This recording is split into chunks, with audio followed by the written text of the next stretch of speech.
আলাইকুম বন্ধুরা, শুভ বিকালবেলা। একটা কলা বাগানে ঢুকছি।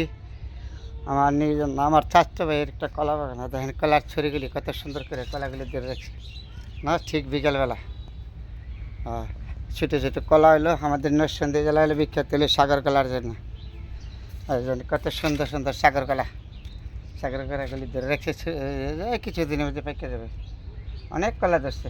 এই যে কলার ছড়িটা কত বড়, সেটা যে ঠিক বিকালবেলা বন্ধুরা আপনাদের সাথে শেয়ার করলাম। এই যে এখানে একটা সব গাছই কলা ধরছে, এমন কোনো গাছ নেই কলা ধরে নেই, সব গাছই কলা ধরছে। এটা হলো নরসিংদী জেলা। আমার কলার জন্য হলো আমাদের নরসিংদী জেলা সর্বোচ্চ থেকে বেশি বিখ্যাত কলার জন্য। এই যে ছোট্ট একটা গাছ, ছোট্ট গাছ, আল্লাপাক কত সুন্দর কলা দিয়েছে দেখছেন। এই যে এগুলো আর 15-20 দিন পরে পাইকে যাবে সুন্দর হবে। এখানে ছোট্ট একটা গাছ, এই যে কত সুন্দর কলা ধরছে। বন্ধুরা আপনাদের সাথে শেয়ার করলাম। সবাই ভালো থাকবেন।